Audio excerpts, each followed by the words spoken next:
দুই বাংলায় এখন পরিবর্তনের হাওয়া বইছে। সবাইকে লোকায়ত ইউটিউব চ্যানেলে স্বাগত। আজকের আলোচনার বিষয়বস্তু শুধু বাংলাদেশ নয়, পশ্চিমবঙ্গ। পশ্চিমবঙ্গে আলাদাভাবে আলাদা রাষ্ট্রের অংশ হচ্ছে পশ্চিমবঙ্গ। বাংলাদেশ স্বাধীন রাষ্ট্র, দুইখানেই বাঙালি বাস করে। দুই বাংলায় বাঙালি জাতি প্রধানত অবস্থান করে। এখানে যেমন ক্ষুদ্র জাতি সত্তা আছে, সংখ্যালঘু জাতির সত্তা যারা বাঙালি নয়, তাদের সংখ্যা খুব কম। পশ্চিমবঙ্গে এই সংখ্যাটা এরকমই কাছাকাছি, একটু বেশি হবে এখানকার চেয়ে। ওখানে কিছু হিন্দিভাষী উর্দুভাষী আছে ওই কি, কিন্তু বাঙালির সংখ্যা অনেক বেশি। ওখানে বরং রাজনীতিতে এবং ভোটের রাজনীতিতে বিশেষ করে যে ইয়েটা মানে বিভাজনটা, সেটা ধর্মভিত্তিক, হিন্দু মুসলমান। বাঙালির প্রশ্ন সেখানে ধর্ম দ্বারা বিভক্ত হয়ে যায় অনেক সময়, কিন্তু এইখানকার অবস্থা তো সেটা না। এখানে হিন্দু জনসংখ্যার সংখ্যা খুবই কম, এখন 10% নিচে, যেটা 47 সালে 28% মতো ছিল, সেইটা এখন 8% মতোই হয়ে গেছে। এখন এই পশ্চিমবঙ্গে স্বাভাবিকভাবে ধর্মের প্রশ্ন সামনে চলে এসছে। বিজেপি আসার পরে আরো বিশেষ করে সামনে এসছে। বিজেপি জিতেছে, বিপুল সংখ্যাগরিষ্ঠতায় বিজেপি ক্ষমতায় এসছে। এই তো ওদের পশ্চিমবঙ্গে ফলাফল, নির্বাচনের ফল ঘোষণা হলো 4 তারিখে, 4 এপ্রিল, মে মাসের 4 তারিখে, কয়েকদিন হয়েছে। তারপর সরকার গঠন হয়েছে পশ্চিমবঙ্গ রাজ্যে, প্রদেশে। আর আমাদের এখানে সেটা প্রায় 3 মাস হয়ে গেছে সরকার গঠনের। এখানে বিএনপি নিরঙ্কুশভাবে জয়লাভ করেছে। বিএনপি সরকার, তারেক রহমানের নেতৃত্বে এখন বিএনপি সরকার বাংলাদেশে প্রতিষ্ঠিত হয়েছে। এটা এখানকার রাজনীতিতে একটা ঘটনা। বিএনপি আসার পরে, বিএনপি এসেছে অনেকদিন পরে, শুধু নির্বাচনের মাধ্যমে যে বিএনপি এসেছে ব্যাপারটা তা না। আসলে এখানে একটা প্রচণ্ড ছাত্র জনতার অভ্যুত্থান হয়েছিল এই মানে 2 বছর হয়েছে আর কি, মোটামুটি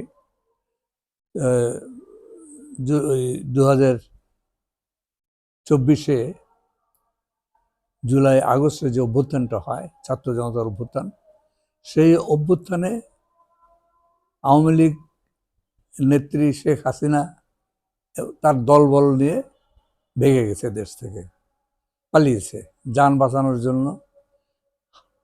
1,500 মানুষ কমপক্ষে, বা মোটামুটি 1,500 মানুষ মেরেছে। জাতিসংঘের হিসাব অনুযায়ী 1,500 মানুষ, 1,400 মানুষকে হত্যা করেছিল। আর হাজার হাজার মানুষ, সেটা 20,000, তার চেয়েও বেশি হতে পারে, তাদের কারো চোখ নষ্ট করেছে, কারো হাত ভেঙেছে, নষ্ট করেছে গুলিতে অথবা অন্যভাবে, কারো পা ভেঙেছে, এক অর্থে পঙ্গু করেছে অথবা অর্ধপঙ্গু করেছে বিপুল সংখ্যক মানুষকে, 20,000-এর উপরে হবে।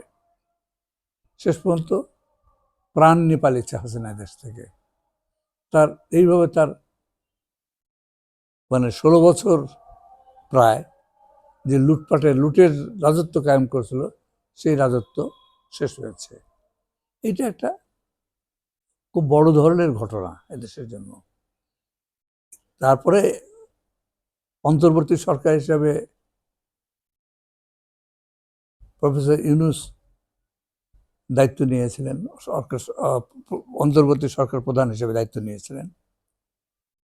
তারপরে তো নির্বাচন দিয়ে চলে গেছেন, খুব বেশি দিন থাকেন নাই, 1.5 বছরের মতো।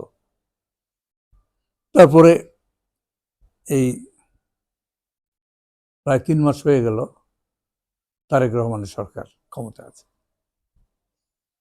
এই 3 মাসে গেলে অনেক পরিবর্তন হচ্ছে এটা অস্বীকার করা যাবে না।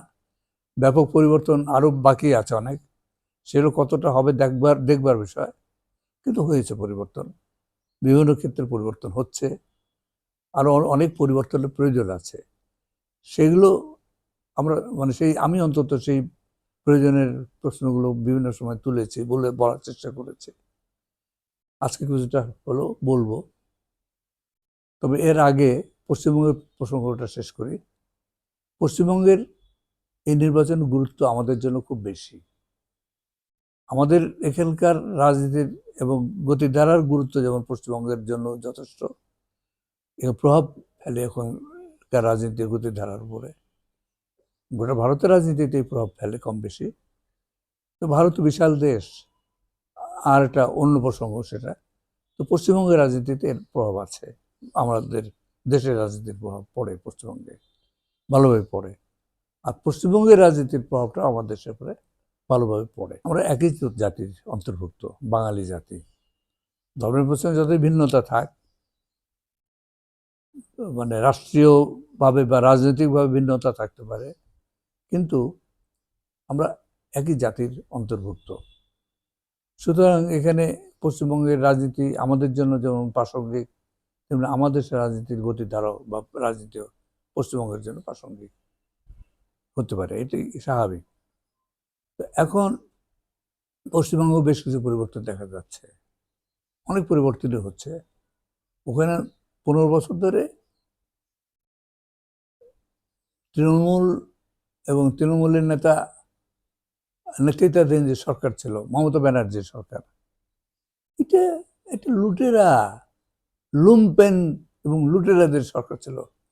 পশ্চিমবঙ্গকে অধঃপাতে নিয়ে গেছে 15 বছরে। যেটুকু খবর আমরা এখান থেকে পাই তাতে বোঝা যায় যে পশ্চিমবঙ্গে কি ভয়াবহ, একটা কি বলবো, ভয়াবহ শাসন ব্যবস্থা প্রতিষ্ঠা করেছিল। চোর, গুন্ডা, বদমাশ, ধর্ষণকারী, এদের শাসন ছিল মমতার নেতৃত্বাধীনে পশ্চিমবঙ্গে এই 15 বছর। সেই যুগের একটা দুঃসহ অন্ধকার যুগের অবসান হয়েছে এই নির্বাচনের ফলে। এখন ক্ষমতা আসার পরে ওখানে এখন শুভেন্দু অধিকারীর নেতৃত্বাধীন বিজেপি সরকার প্রতিষ্ঠিত হয়েছে।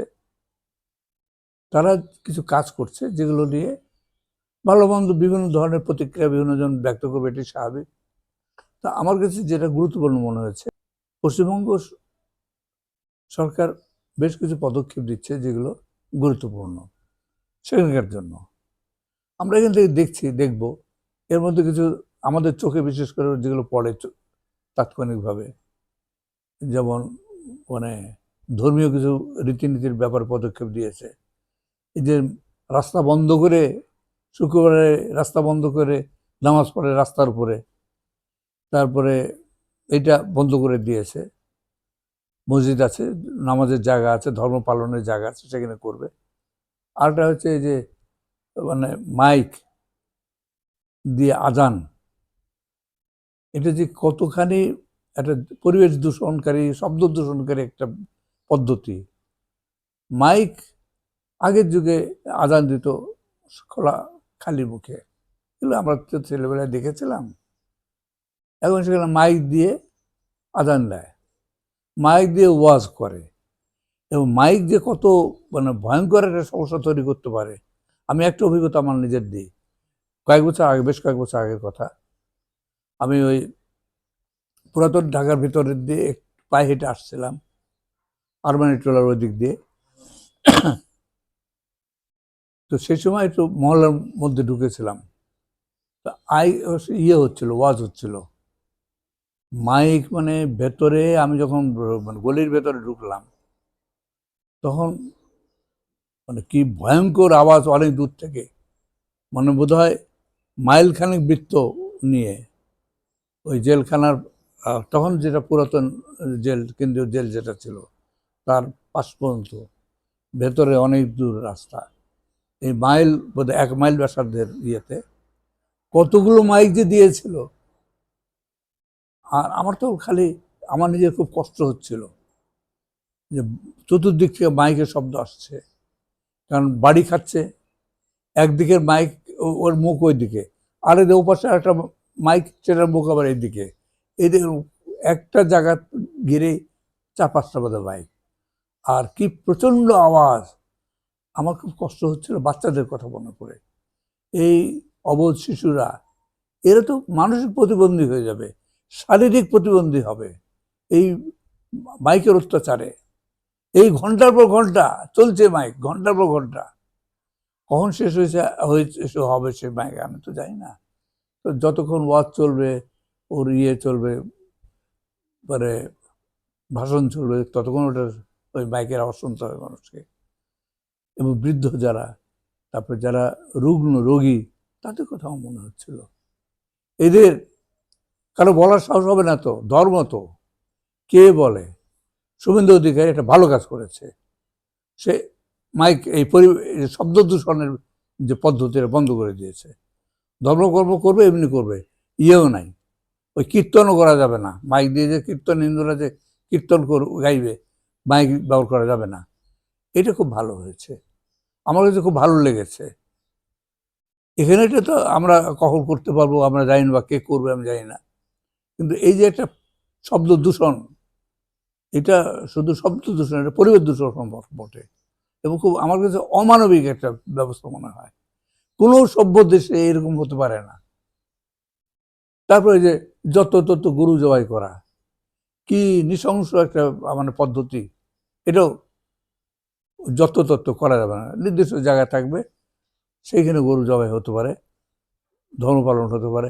কোনো সভ্য উন্নত দেশে এইভাবে যেখানে সেখানে পশু কোরবানি দেওয়া সম্ভব না। এটা একটা ওই স্বাস্থ্যের দিক বা খুব অমানবিক মনে হয়। পশু হত্যা উৎসব হবে কেন, মানে কি আর বলবো। যাক, এগুলো নিয়ে বেশি আলোচনার দরকার নেই। আমার মতটা যেটা আমি মনে করি, এটা ভালো কাজ করেছে। এখন নির্দিষ্ট জায়গায় হবে, জবাই হবে বা কুরবানি হবে, ওটা ভালো। আর ওই যে মাইকের অত্যাচার, সেই অত্যাচারটা বন্ধ হয়েছে, এটা একটা ভালো জিনিস হয়েছে। বাংলাদেশে এটা হওয়া উচিত। আমার নিজের অভিজ্ঞতার কথাই তো আমি বললাম, এরকম তো অনেক অহরহ এই অভিজ্ঞতা হচ্ছে আমাদের। তো এখন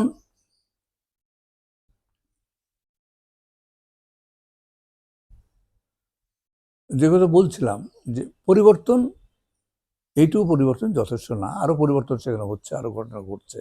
আরজি কর একটা নৃশংস ঘটনা, নৃশংস। এটা মেডিকেলের ইন্টার্নি, আরজি কর হাসপাতালের ইন্টার্নি ডাক্তার মহিলা, তাকে ধর্ষণ করে হত্যা করলো, এবং এর সঙ্গে জড়িত হচ্ছে স্বয়ং মুখ্যমন্ত্রী পর্যন্ত জড়িত। অর্থাৎ ভাবসাব দেখে যেটা মনে হয় মুখ্যমন্ত্রী নিজেই ধর্ষণ করিয়েছে, অথবা তার প্রিয়ভাজন লোকরা ধর্ষণ করে হত্যা করেছে মেয়েটাকে। কোনো বিচারের ইয়ে হয়নি, তার মৃতদেহ পর্যন্ত পোস্টমর্টম ঠিক মতো করেনি, পুড়িয়ে ফেলেছে। পুলিশের ছত্রছায়ায় কাজগুলো হয়েছিল।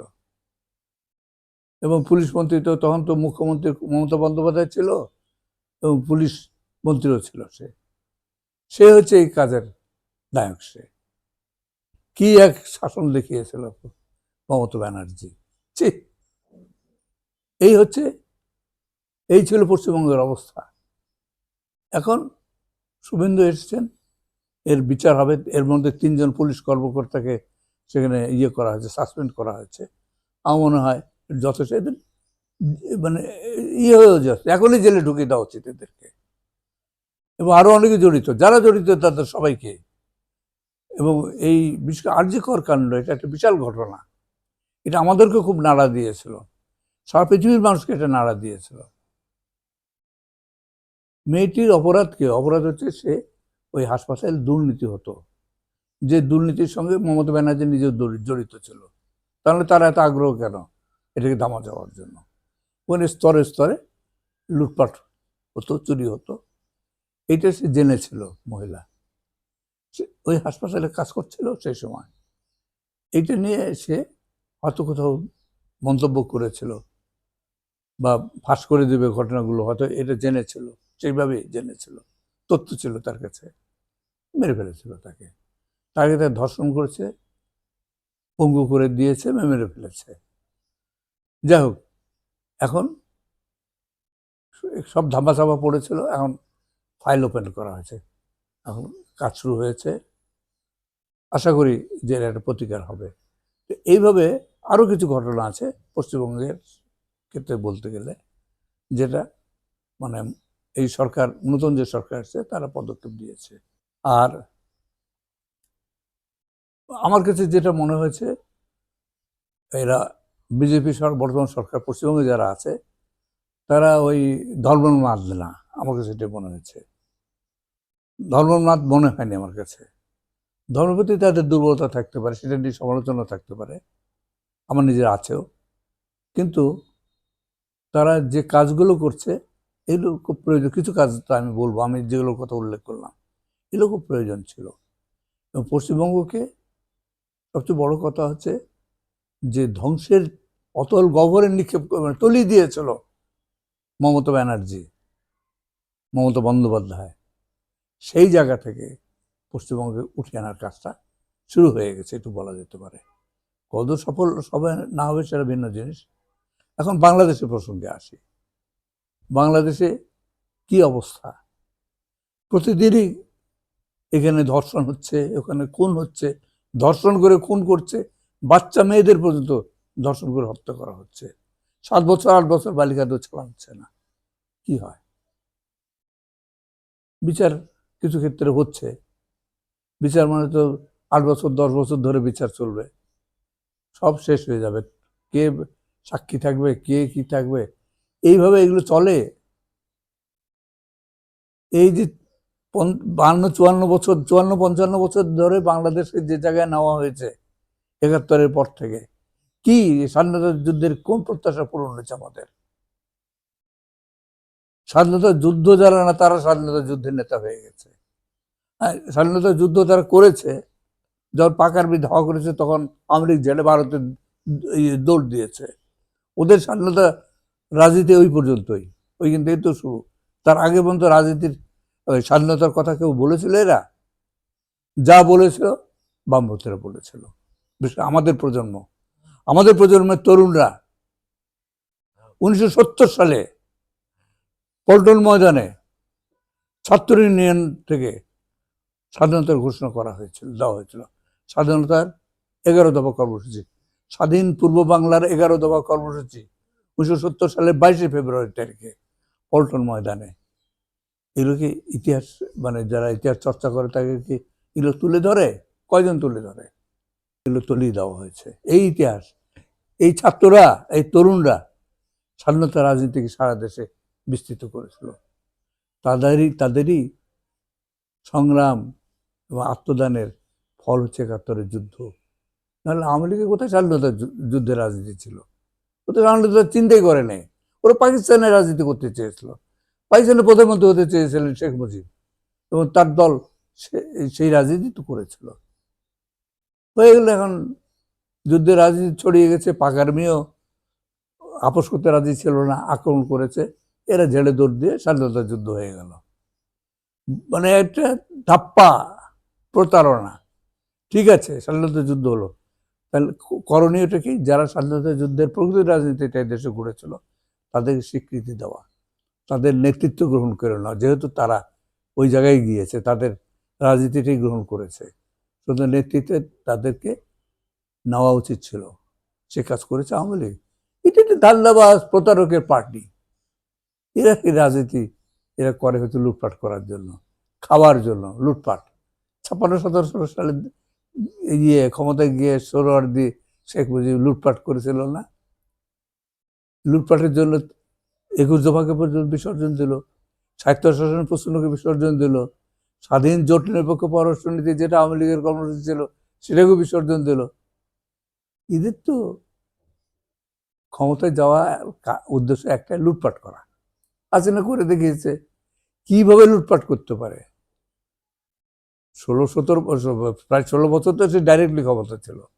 তার আগের 2 বছর সেনা শাসন, ওই আর কি সেনাবাহিনীর নিয়ন্ত্রণে একটা তত্ত্বাবধায়ক সরকার, ফখরুদ্দিন আমাদের অধীনে যেটা ছিল, এটা তো সেনাবাহিনীর নিয়ন্ত্রণাধীন একটা সরকার, এবং সেনাবাহিনী তার রোল এদেশে কি এটা দেখিয়ে দিয়েছে। এখন সেনাবাহিনীর কাছে ভালো কিছু আমরা আশা করি না, এইটুকুই আশা করি যে এরা রাজনৈতিক নেতৃত্বের অধীনে থেকে ভালো কিছু যদি করে। এরা যখন নিজস্ব ভূমিকা পালন করতে যাবে তখন দেশটাকে ডুবাবে এরা। এদের কাছে আমাদের ওইভাবে প্রত্যাশা নাই। সেনাবাহিনীর প্রয়োজন আছে, আমাদের জাতীয় নিরাপত্তার জন্য প্রয়োজন আছে, কিন্তু সেই জন্য এই সেনাবাহিনীরও রিফর্ম, সংস্কার দরকার। এই সেনাবাহিনীকে আগের পর্বে রাখা যাবে না, কোনো কিছুকেই আগের অবস্থা রাখা যাবে না, গোটা ব্যবস্থার পরিবর্তন দরকার। সেইটা তারেক রহমানের নেতৃত্বাধীন বিএনপি সরকার করতে পারছে কিনা, সেটা হচ্ছে এখন আমাদের দেখার বিষয়। আমরা সেই দিকে তাকিয়ে আছি। পরিবর্তনের যে স্রোত প্রবাহিত হচ্ছে, সেটা 3 মাস হয়েছে সরকারের। এটা এই সময়টা খুব সামান্য সময়, কিন্তু এই সময়টাই আসলে নির্ধারিত হয়ে যাবে এরা কদূর যাবে এবং যাওয়ার সদিচ্ছা রাখে, সেটা বোঝা যাবে এবং নিশ্চিত হয়ে যাবে। এবং আসলে হচ্ছে এখন যদি কিছু করা না যায়, এরা আর করতে পারবে না। কারণ ওই যে একটা কথা আছে, পয়লা রাতিতে ভাই বধি হয়ে বিড়াল, দেরি হয়ে গেলে সব সেট হয়ে যাবে। যত কায়েমি স্বার্থবাদী আছে, যে যেখানে লুকিয়ে ঘাপটি মেরে বসে আছে, এরা তখন নিজেদের কবজা প্রতিষ্ঠা করবে। এবং এর মধ্যে হচ্ছে তো বিএনপির মধ্যে একটা অংশ লুটপাট করে বেড়াচ্ছে না, বিভিন্ন জায়গাতে চাঁদাবাজি করছে না, এখনই সামাল দিতে হবে। এখনই এই সরকার যদি শক্ত হাতে সবকিছু দমন করতে পারে, এখনো সময় আছে। 3 মাস সময়, খুব সামান্য, আরো 3 মাস 4 মাস এভাবে যাবে, তারপরে কিন্তু আর যাবে না। এই জন্যে এখনই পরিবর্তনের যে স্রোত প্রভাবিত হচ্ছে দেশে, সেটাকে সঠিকভাবে খাতবাহিত করা দরকার। সেই দায়িত্বটা এই সরকারকে নিতে হবে প্রধানত।